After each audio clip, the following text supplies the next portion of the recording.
હવે પ્રભાવ એટલે સ્પેસિફિક એક્શન. આ શ્લોક કરવાનો છે. રસ આદિ સામ્યયત કર્મ વિશિષ્ટમ તત્ પ્રભાવ છે. એટલે રસ ગુણ વીર્ય વિપાકી બધું જોયું એના કરતાં એ તો આપણે જોયું એમાં સૌથી વધારે ઉપર પ્રભાવ આવે છે જેનું કર્મ વિશિષ્ટ સ્પેસિફિક એક્શન છે. આ પેલું એક્ઝામ્પલનું શ્લોક છે. દંતી રસાદ્ય સ્તુલ્ય આપી ચિત્રકસ્ય વિરેચની. So when there is similarity in two drugs in relation to their ras, vipak, virya, but in spite the similarity these two drugs differ in their action. એટલે શું કહે છે, બે ડ્રગ છે એમના રસ સેમ છે, વિપાક સેમ છે, વીર્ય સેમ છે, બટ એ લોકો એમની એક્શનના લીધે અલગ પડશે, જે પ્રભાવ છે. Distinctive feature responsible for their distinctive efforts not supported their rus, vipak, virya is considered as a પ્રભાવ. ત્યારે પ્રભાવ કામ આવશે, જે સ્પેસિફિક એક્શન છે. એમાં આ લખી દેવાનું, પછી એના એક્ઝામ્પલ લખવાના છે 3. દંતી અને ચિત્રકનું પહેલાં લખવાનું છે. તો ચિત્રક અને દંતી આ લોકોની પ્રોપર્ટી સેમ છે.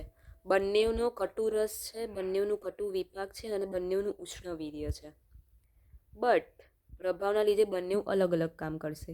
તું દંતી લઈશ તો એ પર્ગેટિવ વિરેચન કરાવશે તને, એટલે કે પિત્તને વધારશે. જ્યારે ચિત્રક લઈશ તો એ કોન્સ્ટિપેશન કરી દેશે, પિત્તને ઘટાડી દેશે, ડાયજેસ્ટિવ પાવર ઓછી કરી દેશે. એટલે બંનેના એક્શન અલગ થઈ, અહીંયા પ્રભાવથી અલગ પડ્યા. બાકી એમનો રસ સેમ છે, વિપાક સેમ છે, વીર્ય સેમ છે. તો આ પહેલું એક્ઝામ્પલ લખવાનું, યાદ રાખવાનું છે. બીજું એક્ઝામ્પલ શું કીધું, દ્રાક્ષ અને યષ્ટિમધુનું. એ બંનેનું બી સેમ જ છે. આગળ જે રીતના હતું ને કે કટુ રસ, કટુ વિપાક અને ઉષ્ણ વીર્ય, બંનેમાં એવું સેમ આવશે. બટ દ્રાક્ષ શું લેક્ઝેટિવ, એટલે કે પચાવવા માટે સારી, અને યષ્ટિમધુ શું કરશે, કોન્સ્ટિપેશન કરશે. Second example. થર્ડ એક્ઝામ્પલ શું થયું, તો કે ઘી અને મિલ્કનું. એ બંનેની પ્રોપર્ટી સેમ છે, બંને મધુર રસમાં છે, શીત વીર્ય છે, મધુર વિપાક છે. બટ ઘી ડાયજેશન માટે વપરાશે, ડાયજેશનને વધારશે, જ્યારે મિલ્ક એવું નહીં કરે. એટલે અહીંયા પ્રભાવથી અલગ પડ્યા. 3 એક્ઝામ્પલ થયા, દંતી ચિત્રક, દ્રાક્ષ મધુકા એટલે કે એને યષ્ટિમધુ જ કહેવાય, અને ઘી અને મિલ્ક જે લખવાના છે. ઓકે, આ 3 એક્ઝામ્પલ એવું સમજાવે છે કે પ્રભાવના લઈને એક્શન થાય છે. ભલે ને એમની ત્રણેય બધી જ પ્રોપર્ટી સેમ છે, બટ પ્રભાવથી એ લોકો અલગ પડે છે.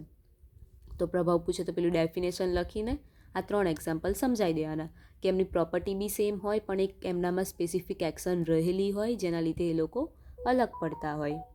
તો આ પ્રભાવ થઈ ગયું. પછી એક આ નાનો ટોપિક છે, વિચિત્ર પ્રત્યારબ્ધ દ્રવ્ય, જે પૂછી શકે. શ્લોક નથી કરવાનો, મિનિંગ ખાલી યાદ રાખવાનો છે. વિચિત્ર પ્રત્યારબ્ધ એટલે કે એમનું જે રસ વીર્ય વિપાક હશે ને એ રીતના એ સેમ એક્શન કરે ને. ધારો કે ઉષ્ણ છે તો ગરમી પેદા કરે, કે મધુર રસ છે તો શાંત થાય, એ રીતનું કામ કરશે ને તો એ સમાન પ્રત્યારબ્ધ કહેવાશે. બટ એ ઉષ્ણ થઈને શીતનું કામ કરે તો એ વિચિત્ર પ્રત્યારબ્ધ કહેવાશે. અહીં એક્ઝામ્પલ આપ્યા છે જો, કે વીટ અને બેરલી આર હેવિંગ મધુર રસ અને ગુરુગુણ. બંનેનું મધુર રસ ને ગુરુગુણ છે. વીટ પણ શું, વીટ જે છે ઘઉં, એ શું કરશે, વીટ કરશે, અનાજ જે છે એ મિટિગેટ વાતને શાંત કરશે, જ્યારે બેરલી છે એ વાતને વધારશે. બંનેનું કામ અહીંયા અલગ છે. બંનેનું જ છે મધુર રસ ને ગુરુગુણ. પછી બીજું એક્ઝામ્પલ આપ્યું છે મિલ્ક અને ફિશનું. બંને મધુર રસ ને ગુરુગુણવાળા છે, બટ એમના વીર્યના લીધે અલગ પડશે. મિલ્કનું શીત વીર્ય છે, ફિશનું ઉષ્ણ વીર્ય છે. આ એનું એક્ઝામ્પલ થઈ ગયું.